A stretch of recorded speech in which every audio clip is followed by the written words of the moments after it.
Yeah, the Wellbeing Science Institute is an organisation which dedicates itself to taking the world's best practice in research and the world's best practice in wellbeing science and putting those together and developing innovative programs for people in elite sports, corporate environments to maximise their potential as people as well as in their chosen professions.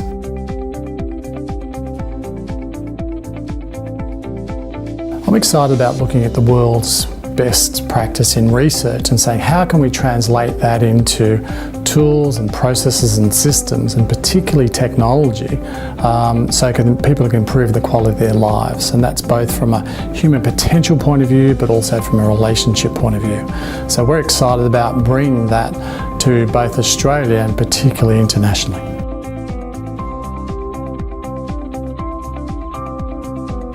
Yes, we've been working on elite athlete wellbeing for some years now.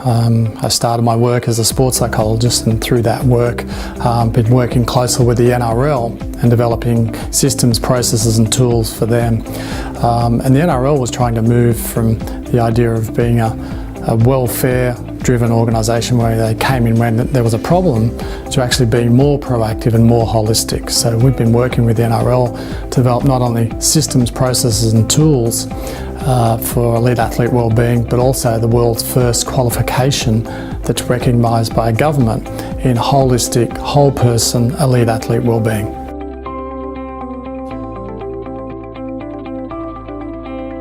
Yeah, the feedback's been awesome. We're pretty excited about that.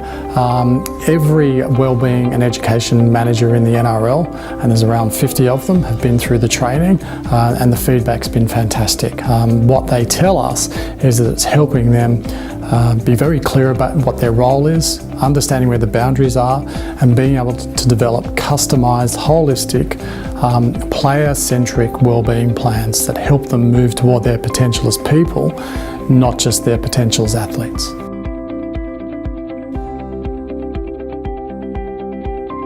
Yeah, and I think that's a key thing for us because whether you're an athlete or whether you're an executive or whether you're part of an organisation, when people bring their best selves to work, not only perform better, they're more productive, organisations are more profitable, but from a human perspective, people feel more engaged, they feel more committed, and ultimately at the end of the day they're happy about the organisation and about the work they do.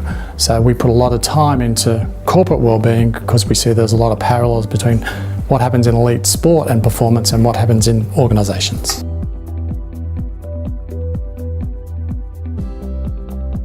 It's taken some time, but I think organisations now realise that people are the real asset in organisations. For a long time it's been words when it comes to the human side of the business, and particularly when it's bringing the human side and the human wellbeing side together. I think organisations have typically done fruit boxes and done the token things, but I think the technology now exists and the science now exists where you can actually bring people into the wellbeing space from an organisational perspective and actually really help them develop as people, not just as cogs in a wheel or not just as an economic tool for the organisation to take advantage of.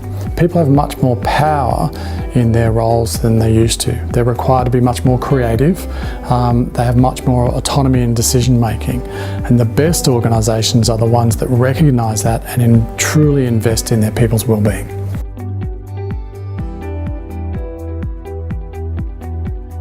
2018 for the Wellbeing Science Institute is all about technology. So how can we use technology, how can technology serve wellbeing, and how can we create customised wellbeing plans, feedback systems and processes and tools that help people be accountable for their own wellbeing, help them manage their own wellbeing and help achieve wellbeing outcomes at the individual level. So we're really excited about that. We've also got a number of innovative programs that we'll be running this year around individual wellbeing from a performance perspective, corporate wellbeing from an organisational perspective, and we're particularly excited about a new product which we're developing in relation to wellbeing culture. So that'll be the things we'll be focusing on in 2018.